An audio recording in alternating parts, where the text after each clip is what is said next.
Okay, hi everybody. Harry and I are here with for the Brothers Trust with Lucy Beall, a rather remarkable student from America studying in beautiful St Andrews.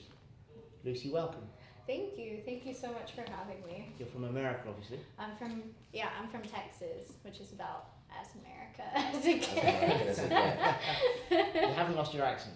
No, thank you. Do you understand Scottish people? Yeah. So you get it? It's with training, yeah. Can you help us? Hopefully. Because we can't understand it. Glaswegian accents are still a little bit. Yeah, because one of my bosses is Glaswegian, and sometimes people really struggle to understand him. Mm-hmm.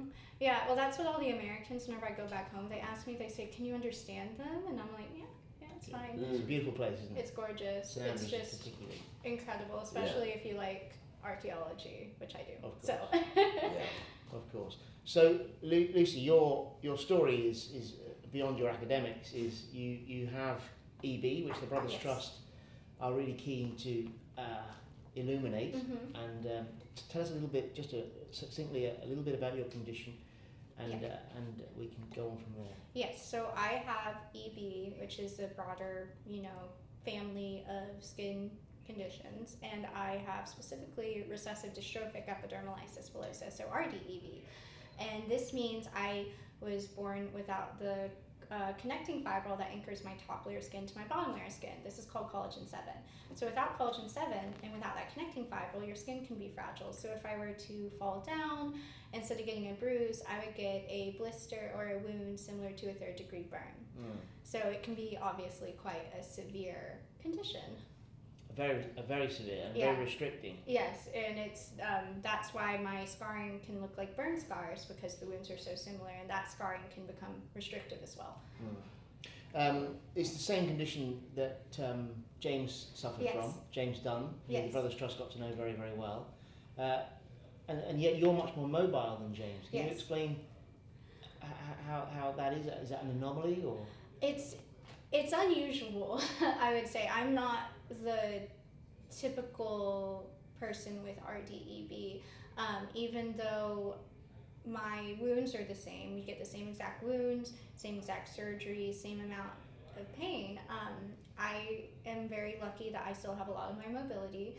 I can do most things that I want to do. I horseback ride, and I surf, and I snowboard, and I do all that kind of stuff. Carefully. Yeah, I mean, if I were to fall off my horse, that would be catastrophic.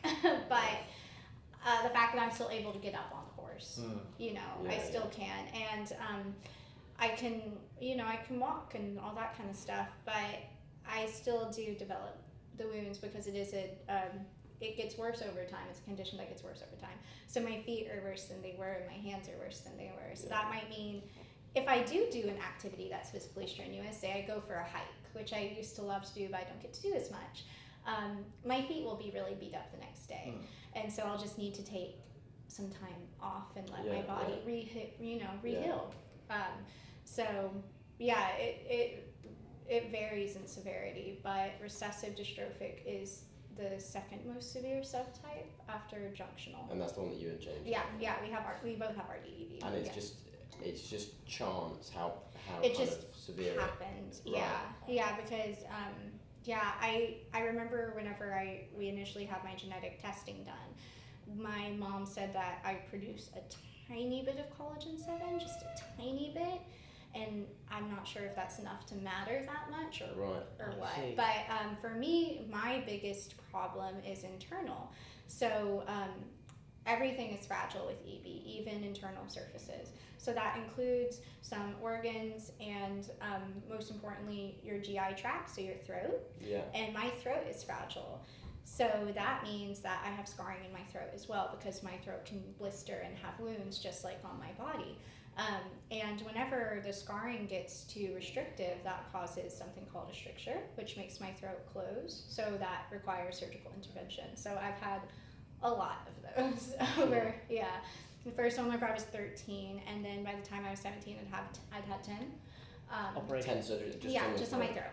It was a lot of surgeries. And obviously, a lot of people with my subtype of EB, RDEB, have their nutrition is helped, because nutrition for us is really important, obviously, to heal our wounds. with a G-tube. I don't have a G-tube, so the only way I can do that is with my throat. So obviously it was hugely important to open that up. Yeah. And the purpose of this little interview is to spread awareness Absolutely, of yeah. EB. If you speak to people in the street, everyone's heard of Down syndrome, everyone's heard of certain conditions, almost nobody's heard No of one's EB. heard of this. And yet it afflicts people across the world. Oh, absolutely, all over. and you're a great example of someone suffering with the most grave form of the disease, and yet you're able to overcome a lot of things that have been put in your way. You're at a frontline university, and you do all these things, which is a great demonstration to young families who might have a child Absolutely. born with this condition, because you're born with it, you don't develop it, you don't catch it. You can't, no, exactly. And so tell us a little bit about how you have overcome those obstacles to achieve all these things, because you could give up. I could. It would be easy to give up. You know, whenever you wake up, and before most of my friends have woken up and go to class, I need to make sure that I have skin on my feet. You know, it's hard. Which we take for granted. Yeah, I mean, you know, it's hard. But, you know, why would I want to waste my time? No, sure, To be blunt, why would I want to waste my time? You know what I mean? I remember once whenever I was 15 and I had, someone made a comment to me at dinner. You know, someone said something to my mom about how my mother, didn't protect me enough growing up or something like that. Dark. Yeah, because, people look at me and they assume things. And I remember crying to my mother in the car and saying how I wish I had normal legs. And she said, well, I know you do, but you don't. So you need to find a way to be okay with that. And then I was like, well, I do. It's a brilliant quote. Can I read you something you said for Vogue? Sure. Ooh. I did some research. This is what you said, Lucy. You said, I began to see my body as I should have all along, as something to be celebrated for keeping me alive. My hands blister, but they allow me to write. My arms blister, but they allow me to hug those I love. So that's a very powerful piece of writing. Thank you. And thinking. Was there an epiphany? Was there a moment that you changed your thinking? Yeah, I noticed it was whenever I made it to London, really, I would say, because, whenever I was born, they told my mother was told I probably, not to expect me to live to be 18. And I was about to turn 18, and I was in a new country, and I was studying, I watched my birds carry me across countries, and I was beginning my higher education whenever I shouldn't even be alive. And I was there, and I realized, because I realized that I did matter. Honestly, it mattered that I was alive. It mattered I was in London. It mattered I was doing the work I was doing, because I worked so hard for it. And why would I hate something that has done so much for me? And that's what my body did. And you're 21 now. I'm 21. Yes. So you proved them wrong entirely. Yep. Happy to say that. How did you end up in England or London? Yeah. Okay. So, like I said, I had a lot of throat surgeries. In America and, all over the world, there are not, if you have EB, you can't just go to your GP and be treated for the surgeries. They're not going to know what to do with you. Right. I can't have a normal plaster, let alone normal, surgery procedures. So I kept getting sicker because my throat just wouldn't heal, and it just kept getting worse. I lost a lot of weight. I would have a surgery and then not get better, and I would need to go back in the next month. And so it looked like I was going to need to be spending a lot of time at the hospital. And the doctors who were the specialists I had been going to all of my life, they weren't in Texas, they were in Denver, Colorado. So I graduated high school in Texas early, and me and my mom briefly moved to Denver to be with my doctors, because we didn't know what would happen to me, basically. Because if I kept losing the weight, then we would need something else. And so I went in for surgery. It didn't work. I woke up and it was still the same thing, couldn't swallow. And they were like, okay, we're kind of out of ideas, but we have one more and we're going to try it. So they did, and it worked. And I gained back all the weight I lost in a couple months, and I was the healthiest I had been since I was, 14 or 13. Wow. And the issue was, I had graduated high school early and I didn't have anything to do for a whole year. And that's very much unlike me. I like to be busy. I like to do things, you know. If I don't feel like I learned something that day, I feel kind of like stir crazy. So I had the, you know, amazing opportunity to go to an Oxford summer camp to study, and I was well enough to do that. So I came back and I said to my mom, I was like, if I apply to a course in London and get in, can I go? And she was like, well, if you get in. But I did. I applied to study at Sotheby's Institute of Art and Birkbeck College for archaeology, and I was the youngest person I think Sotheby's Institute ever accepted. Wow. So I moved to London October 2016 before my 18th birthday, and I started studying. Sotheby's, just for people who don't know, is London's most prestigious auction house, and Birkbeck College or university is where my dad studied. Oh wow! So there's a nice little connection there. That's no cool. longer here with us. He died last year, but you know he was at Birkbeck, so I have a little affiliation with that. And you've obviously thrived. You got to St Andrews, which is a very rarefied university. Yep, that's beautiful cool. part of our country. And gorgeous. You love it up there? I love it. I'm so thankful to be here in the UK. I mean, it's totally changed my entire life. Oh, wow. Yeah, I love it here. Definitely. So you're the youngest person accepted into that school? Institute, yeah. Wow. So that was great. That's amazing. It was great. Oh. It was fun. Where is that school? It's in Bedford Square. Oh, okay, right. Yeah, so it's just, you get off at Tottenham Court Road. Yeah. And that's amazing with all the things kind of against you. Yeah. And probably all of the time you missed kind of at school as everyone else had in hospital, and you still managed to kind of... Yeah, because I remember whenever I was about to, you know, have my first class, I was like so scared because I didn't know what they would say about me. I would, you know, subconsciously I was like, oh my God, I need to cover my arms, I need to do this. And then I was just so amazed whenever, one, they didn't care. My teachers didn't care. And then I wasn't known as, you know, the girl with the scars. I was known for my output in class and how hard I was working, which had never happened to me before in my life, you know. So to see that I could be known for something other than my body was just like a huge turning point for me. And then at that point too, with the, you know, writing I was starting to do, the awareness I was starting to raise, I was just amazed at how I could control how people started to see me because I was the one telling my own story at that point. So that gave you the power. It gave me the power, and it not only gave me the power, but it gave me faith that it was possible, which was like, I needed that, you know what I mean? If I felt like I was just screaming into the void, I wasn't going to get anything done. And which is almost entirely contrary to a current climate we have, which is the victim culture. Yep. You'll have heard of that phrase. It's across America and certainly in Britain, where people want to identify as having something to make them a victim. It becomes a powerful thing. I think it's empowering that you are eschewing that. Yeah, because I don't want people to feel sorry for me. You know what I mean? I don't want someone to see me in a skirt with my knees out and be like, oh, poor thing. You know what I mean? Because that's not, you know, no one wants to be made to feel sorry for. And I could view it like that. I could wake up and be like, oh, it's so sad, blah, blah, blah. Yeah. Or I could be like, okay, let's go, let's do it. Let's prove more people wrong. And you're doing a great job for Deborah, the charity associated with EB. And they're incredible. Getting the word out, because we want everyone to know about EB. Yeah, we would love everyone to know EB. Oh yeah, we know about EB. I want to talk to you, Lucy. Harry and I want to know about the future of EB, because obviously you can salve the burns you have or the scarring you have, but people at home will want to know where their money is spent and where their kind donations go. Yeah, well, right now EB doesn't have a cure, but that's not how it will be forever. With the more awareness we raise, the more people know about it, the more funding we have to research a cure, and we.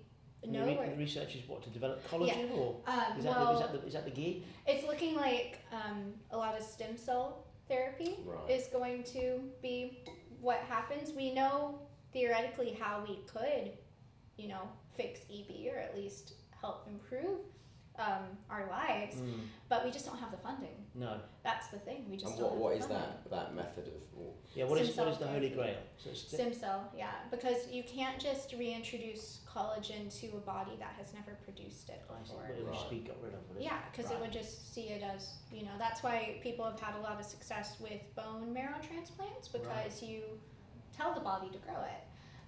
But we need to find a way to do it in a safer way. I see. So if the stem cell work were successful, then the collagen introduction could then be, so that would be a cure. Has anyone ever had that?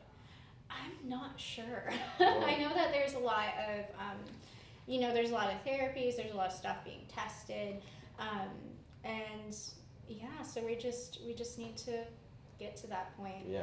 I'm not sure if But this is taking place, isn't it? It's there are happening clinical right trials now. across the world. My People stem should- cells are in a laboratory in Denver right now being manipulated. Wow. Like, So you could be a pioneer of the cure.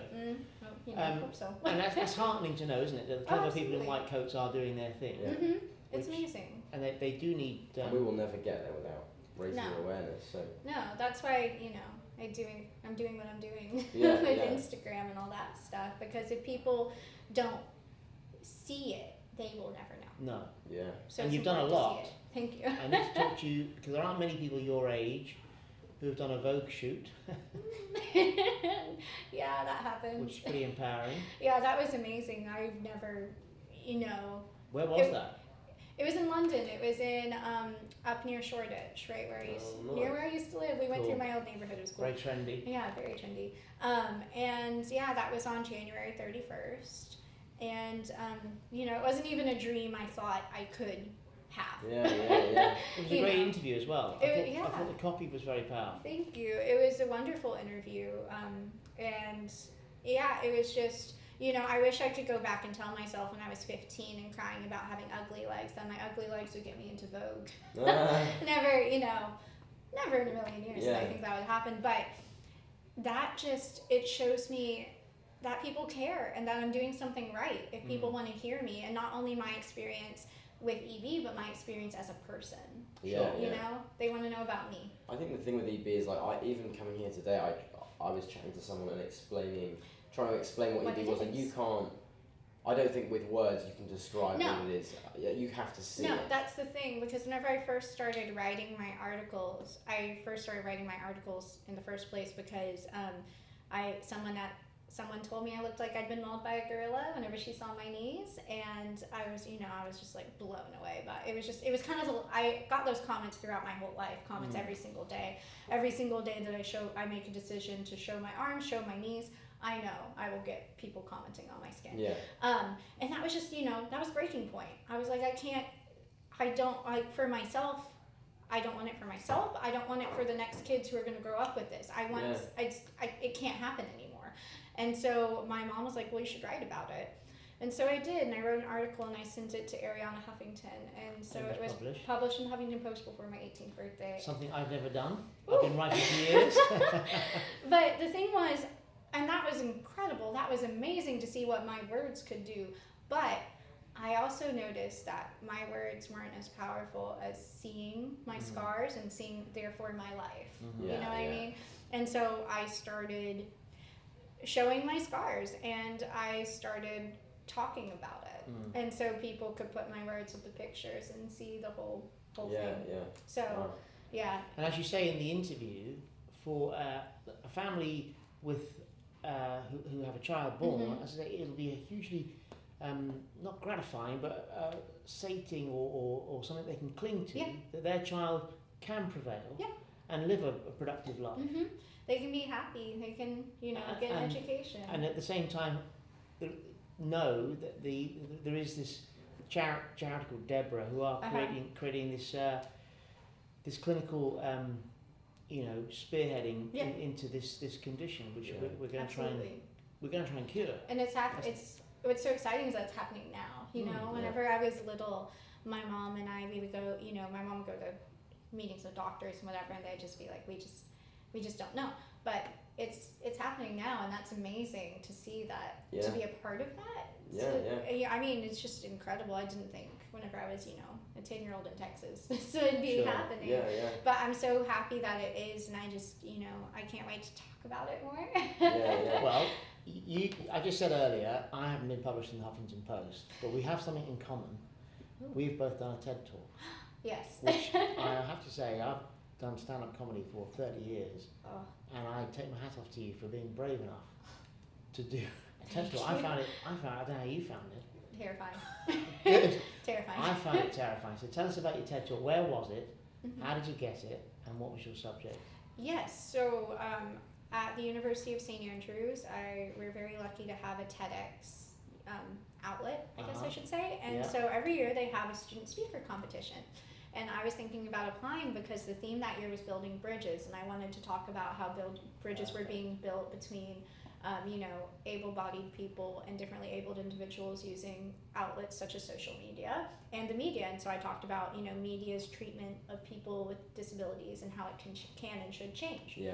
So the issue is that it was a competition. It was a student speaker competition. And so the first part of the competition, where my peers voted for who they wanted to speak after the initial interviews, was you had to give a 2-minute version of your talk. And I was sitting there and I was like, how can you sum it up? There's no way. We've been talking for a while now and we haven't scratched the surface. No. How can I say what is building up inside me in 2 minutes? I can't. And so I didn't. I wore a short dress so you could see all of the scars all up my legs and all on my arms. And I got up there and I talked about what people had said to me over my life and how I know that can change. And I was so lucky to have been voted to be one of the student speakers. And so then I gave a full-length TED Talk. I think it was 18 minutes long. Oh my God. With a slideshow. And so that happened in April of last year. And that's a big platform. Yeah, huge. The thing with TED is exponential. It can become huge. Bigger than a television show, can become Absolutely. bigger than, and so I think it's very brave to have done that. Just brave anyway, standing up and speaking in front of that big that big audience. And I'm sure that people can find it. We're going to put the link below on this thing that you can find Lucy's TED Talk. I would encourage you to go along and watch it because that's what we want, isn't it? We want people to be aware of EB, so EB becomes synonymous with people's understanding of this of conditions and I did a TED Talk in Holland. Oh wow! I just kept thinking, God, this could be huge. It was it was so nerve-wracking. Yeah. And so how were you on your talk? It was couldn't sleep the night before. But the thing was, like I said about EB, the issue is that it affects everything. So that includes my eyes. So I woke up the morning of my TED Talk with something called a corneal abrasion, which means the surface of my cornea was scratched off. Oh. And that was in both of my eyes. Oh. And this was something I had been working on. And I was like, I am not missing my TED Talk. And so even though I couldn't really see my notes, you actually couldn't see. So what is that like? It's you can see. So you'd be able to see. I'd be able to see you, but I would not be able to read the text on your hat. Oh wow! And that's pretty big text. So. Oh my God! Well, I didn't have that on the day I did my TED Talk. But it was so these are the things which I think are good for people to understand. Yeah. Just the tribulations that you need to deal with. Yeah. I also think that all the people I've met with EB, of course you have all of these physical disabilities, but I also think the mental side of it, and how mentally strong you all are, because have to be, I guess. Yeah. I mean, I find that so impressive and inspiring. It's because that's a lot of thing that I feel like we don't talk about. No, sometimes. that's what I was saying. We've not mentioned it. Yeah. Like the mental side of. Because it's totally a thing. And what was the biggest thing for me growing up, and I know this is the same for a lot of people in minority groups and a lot of people with disabilities, is I didn't see anyone who looks like me in the media. No one with scars, no one, and if there was someone with disabilities in a TV show or a movie in the early 2000s, they were usually the butt of a joke of some kind. And I didn't have anyone who looked like that for me, and so I thought there was something wrong with my body, but there was something wrong with my body, there was something wrong with the way I was viewing it, because I wasn't viewing it. I wasn't viewing it anywhere. And so that's another reason I started to, do the advocacy, especially with the modeling, I guess, side of things, because I decided at a certain point I could become my own role model for that. But also my goal for that was so, children with this are going to have to grow up with the burden of pain, but they don't have to grow up with a social burden and therefore a mental burden as well. Yeah. So just seeing someone who looks like you can help you feel less alone. It's why it's so important, because someone born with EB now will look up to you as someone to be inspired by, you know, that you might not have had when you were a kid. Yeah, but because I think that's what is the hardest. That was the hardest part for me. No matter how much I was in pain, it was the thought of being other. You know what I mean? Because I fully realized after, you know, like kids are kids. You play with whatever kids and you don't think anything. I was wearing bandages, but after the initial, hey, I wear bandages, you're still a kid. You know, you play. Yeah. But then whenever you get to be a teenager, and then you fully realize, you know, like it wasn't just a physical condition. I fully realized the implications of having a, you know, a condition and what it meant for me socially. And that took the biggest burden, I think, for me on like my mental health, especially because I just felt, you know, like I would never, if what was the point if people were just going to see me for my scars instead of anything about me? You know what I mean? It was exhausting. Right, So exhausting. It was exhausting. It's continual. And I mean, still, like I can see that. It still can be because, you know, like I'm still me, and there's still people who haven't met me there, and most importantly, there's still people who don't know what EB is. Yeah. So even in my university, there was one day that was I had an essay due, and I hadn't been able to work on it because I'd been quite ill, and that was hard for me because, you know, I value my academics so much. Yeah. But while I was sitting in the cafe, I was wearing a shirt like this, so you could see my arms, and I had 2 people ask me what happened to me before it was time for my second cup of tea. You know what I mean? So just like, I just wanted to sit there and work on my essay. You know what I mean? So just that was, you know, stuff like that is tough, and that's why it's so important that people know, so then maybe, you know. But you mustn't stop talking about it though. Even though you don't want to be asked by it, what you're doing is key for Deborah to have people like you. Yeah. So that message can disseminate. Yeah, absolutely, because then, you know, the conversation starts. And that's what's also important. Thing, yeah. So there's a lot that goes into all of this, obviously, I think. And listen, tell us about the future then. You're going to graduate shortly, your 3rd year of university? I'm a 3rd year, so tell us the plan. Yeah, so I have 1 more year of university, so... It's a 4-year course? Yeah, it's a 4-year course. If it were up to me... Big error. Yeah. 3-year course is plenty. Well, see, if it were up to me, I would go to school just like forever. Oh, right. I would get a PhD. That's the American way, isn't it? But soon I would like to finally finish my book. We didn't talk about your book. You wrote a fiction book, didn't you? I did. Another thing we've done What's together. it around? Well, it's a fictionalized version of me coming to London and working in like auction houses and stuff like that. Is that on Amazon? Can people well, it's not finished yet. I still need to finish it. Okay, well, you've got to finish that, Lizzie. I would encourage you to finish that. God. And now you really have I can't help you sell it, by the way. I have no idea. So you're writing a book? Yeah. Fantastic. So that's fun. I started writing it whenever I was 18 and I was living here because I was lucky enough to get into the Curtis Brown writing course. Okay. Oh, right. So I was writing this other book. It was still fun, but it was some like time travel fantasy thing. And you meet with a mentor over Skype and you talk to them about your book and how you're doing and things like that. And so then we spoke over the phone for the first time and she said, "Wait, you're American?" I was like, "Yes." And they're like, "What are you doing here in London?" And so I told her, you know, about how I failed surgery, I got into Sotheby's and whatever. And she was like, "Why aren't you writing about that?" And I was like, good question. I guess I could. So I did, and I wrote it and I pitched it to Curtis Brown at the end of the course, which is what all the students did, and they liked it. And so I was like, okay, cool, well I can use this too. Just to clarify, Curtis Brown, the biggest literary agency in Britain. So they look after Enid Blyton, they look after the biggest writers in Britain. So I would love to, I would love to still pitch to them whenever it's done. But yeah, I mean, I was kind of annoyed at myself for not finishing it then, but now I think it's a good thing that I'm 21 and still working on it because it's not, even though it's about, you know, having a, you know, health condition or whatever, it's not a book about being sick. It's about, you know, becoming an adult kind of thing.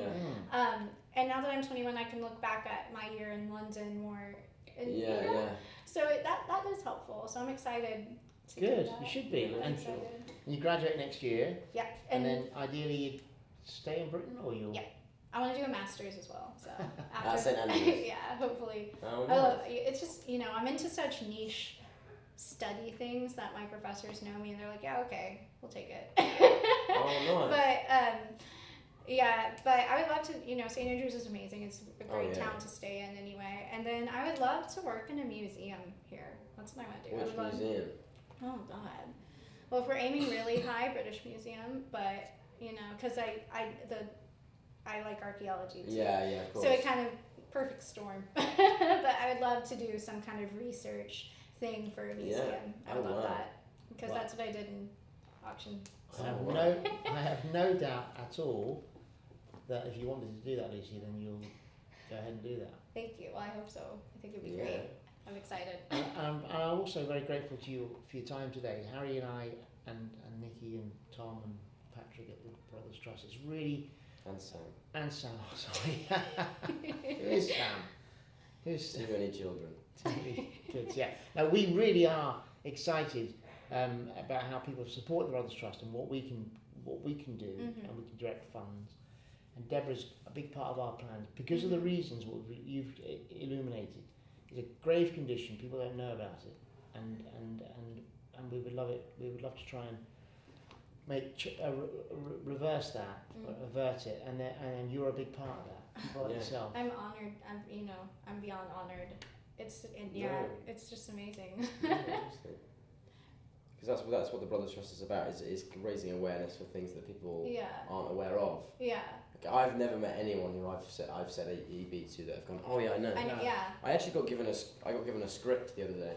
A friend of mine's making a film about someone who has EB. Oh wow, that's great. So stuff like that I think is great. It's all like raising awareness in any way you can. Yeah, I think, absolutely. And like you said, starting the conversation. Yeah, you're totally right. So then one day, whenever you mention EB to someone, people will know. Yeah, so it's that's important. That's the dream. Yeah, absolutely. Do you know what I think of sometimes though? We all think about when we're back at school. Harry would have been in school much closer than I've been in school years ago. You think of the very clever kids. Yeah. You always think at school of the very, very clever kids. So a couple of kids in every year who are just off the charts. And I'm always very grateful that these clever kids go into medicine. Not always, some of them go into the city and make millions. But I'm always very grateful that these very clever people go into to medicine and they can do things that are so important. Because without those clever people doing those things, so just to close, you showed the scars on the Vogue shoot, and those scars are actually deliberate because they've been created by the medics to create graft. Yeah, right here. And that scar, those two giant scars that took up all of my thigh, they made me a new hand. So where do you begin to understand that? And thank God these people are around doing those things. So clever. And one of the things is the anti-rejection drugs, because they use your skin, because if we produced a skin and brought it in, your body could reject it. Absolutely, graft versus host. So that's another thing that we're working on, or not me personally. It would be no good if I was working on it. But these people are working on creating skins that aren't rejected by the body. And these are great steps forward. It's incredible. But of course they are time consuming and they are expensive. Yes. So Deborah require funds. They require support. We need it. Well, look, Lucy, thank you. It's been a pleasure meeting you. Well, thank you really all for enjoyed having it, Harry and I, haven't we? Yeah, amazing. It's been lovely to meet you. So much. You're in London, we're in London, so I'm sure we'll see you again. Yes. Sorry, Tom couldn't be here. He's having a wig fitted today. I wish I should be there, having my wig fitted. Thank you very much, Lucy. Thank you all. Cool.